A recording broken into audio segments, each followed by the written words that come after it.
So, beautiful South Africans, good morning and welcome to a happy Friday. We know it's difficult circumstances, but it's certainly circumstances which we as South Africa will rise above. So, my name is Subhash Devkaran, and I am your program director for today. We've got a very exciting lineup. We're talking about the GAS, which is the General Aviation Safety Strategy. And we have a number of speakers with us, including our Director of Civil Aviation, Ms. Poppy Khoza, who will be providing a keynote address to ourselves. And we've got the Executive, Mr. Simon Sekwabe, Executive of Aviation Safety Operations. So we expect this to be quite an eventful day in terms of collaborating with all of you participants and all of the industry involved in aviation safety in the country to work together with CAA and improve what is the general aviation safety in the country. So without further ado, I'd now love to hand over to our Director of Civil Aviation. She needs no introduction, Ms. Poppy Khoza. Ms. Khoza, are you ready for us? It's the new normal, so it takes a bit of getting used to. So yes, I was actually muted. Apologies for that, Program Director.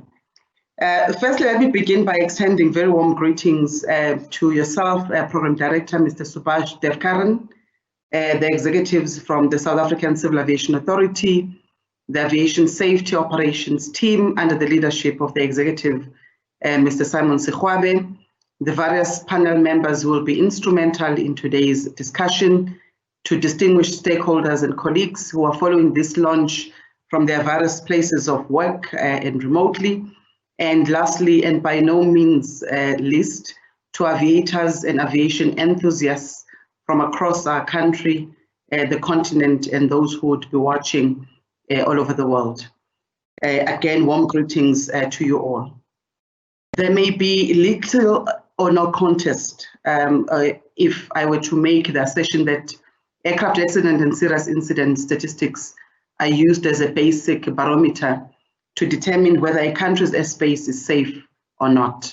This approach is recognized by many countries, by many civil aviation authorities and organizations across the world. It also confirms the presence and effectiveness or lack thereof of the administration of civil aviation safety and security oversight in a particular country. Practically, a high number of accidents and fatalities would simply raise eyebrows and send a strong indication that adequate oversight lacks.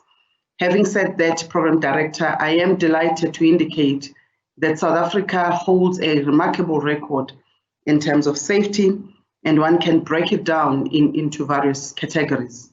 In the global front, ICAO measures the rate of accidents in the airline or scheduled operation sector, and within states, authorities such as ours would look at a total picture of accidents from both scheduled and non-scheduled. It has been over 30 years since a South African airline was involved in an accident that led to a fatal injury of passengers and crew members.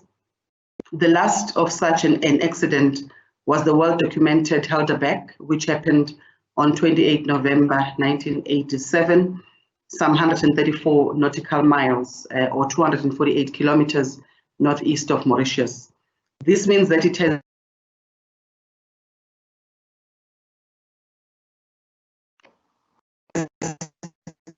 been nearly 400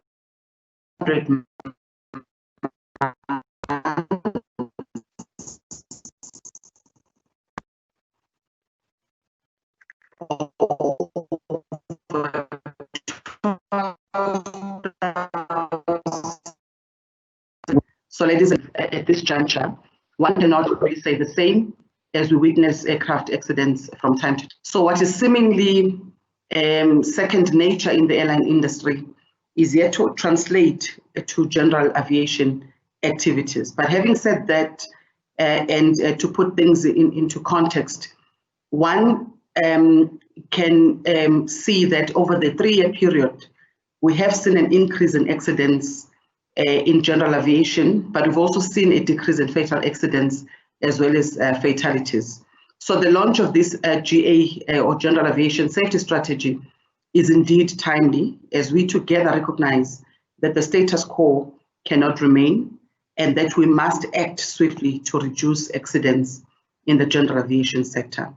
While we understand that not all countries keep a record of or investigates the causes of accidents involving small and light aircraft, we in South Africa, we've chosen to do the opposite. This means that we keep a record and also investigate the cause or causes of all accidents as well as serious incidents. One may ask a question, why is South Africa concerned about other categories of aviation activities that some parts of the world have chosen to ignore? There's two simple but key answers to this question. One, we understand that in aviation, risks are easily transferable. What I mean is that it is natural for aviators active in general aviation to eventually migrate towards commercial scheduled operations. So in some instances, the same pilots who fly for airlines are involved in general aviation or private flying activities. It is therefore logical that any form of wrong principle and habits applied in private flying would likely resurface in commercial and or scheduled operations. And if that is the case, then disaster will soon befall us. The second aspect and most important reason is simply the fact that as a regulator, beg your pardon, as a regulator, we firmly believe that one life lost is just one too many. There is also an understanding that any failure to address safety concerns will leave the CAA as the regulator with no choice but to step up or step in and take the necessary steps to ensure that all safety concerns are addressed adequately.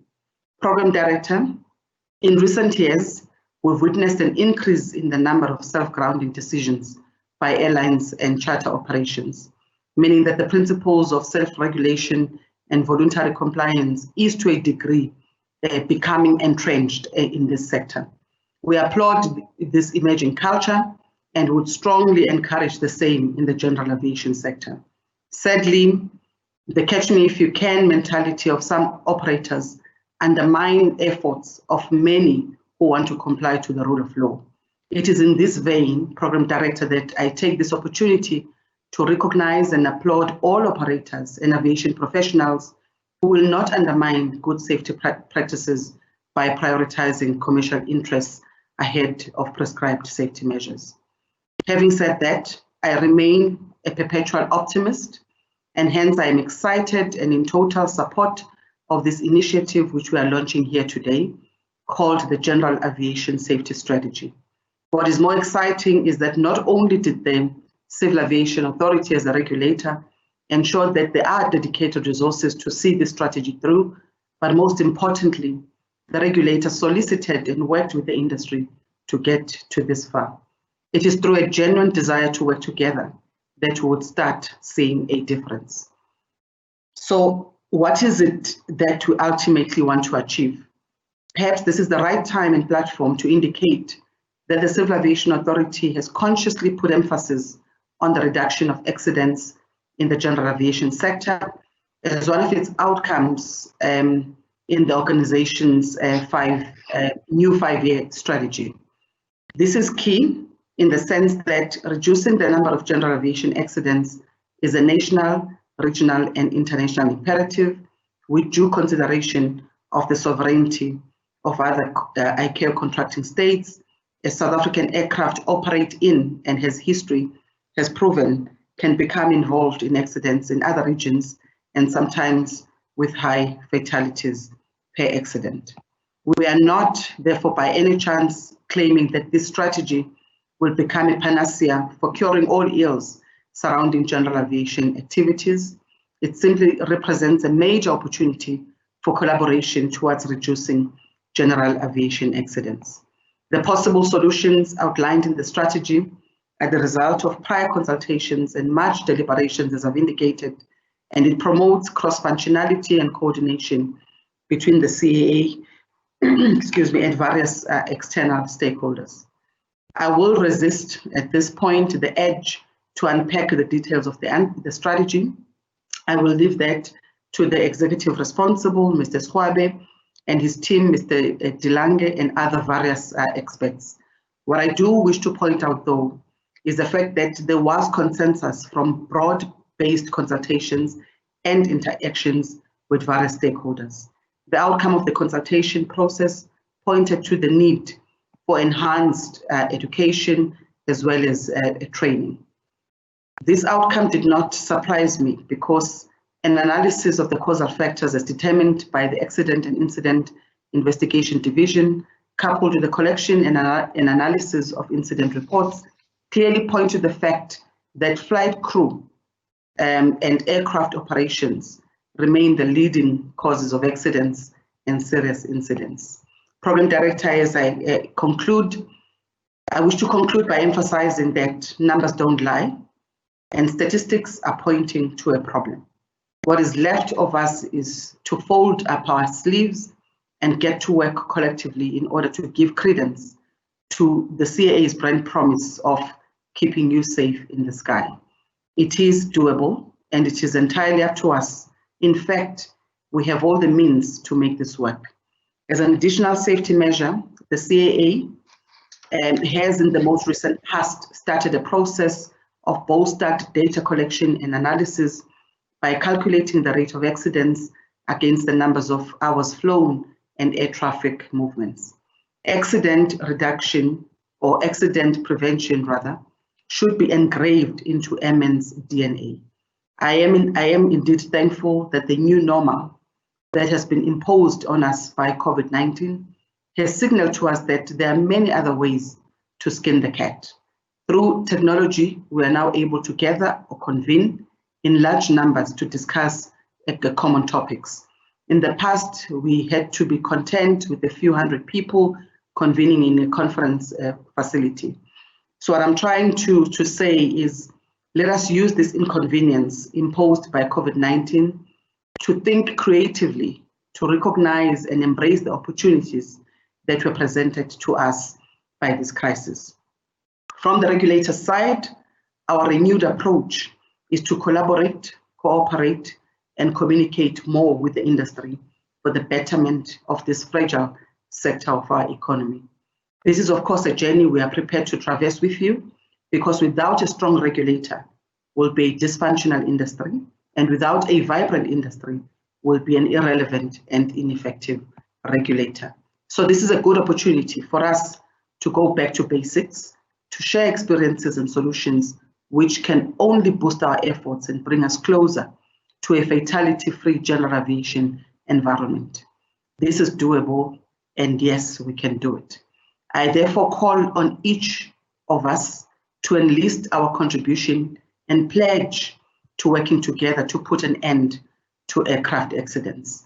It is a journey, and I believe that we are taking the right step. Statistics, as I've indicated, they don't lie, and they reveal that through our careless decisions, we are adding to the number of orphans, and we are losing breadwinners, and I believe that we can change this picture, for it all lies in our hands to create an environment which we will be proud of, an environment which will remain a legacy for the generations to come. Every flight and every training flight must end in a safe landing, where the young ones can relate to their experiences to their parents and peers. Let us use the general aviation safety strategy to chart the way forward towards making our skies safer. Program Director, I thank you for this opportunity, and I want to wish you a fruitful deliberation. Thank you very much. Well, thank you very much, DCA. And you're such a perpetual optimist. Yes, certainly. I think in all of our experiences together, that's what we've certainly seen. And also, we must thank you for your time, but not just your time this morning to join us, but also your continuous and preemptive efforts towards GA safety. You mentioned that it's been more than 30 years since a major accident on the commercial side with an airliner And we certainly hope this record is going to remain, DCA. And what I also do appreciate is this pledge which you've made to work together both with the industry, foster a greater relationship, and keep the industry, keep the regulator on the right track. And we're certainly looking forward to what's still to come. Thank you very much, DCA.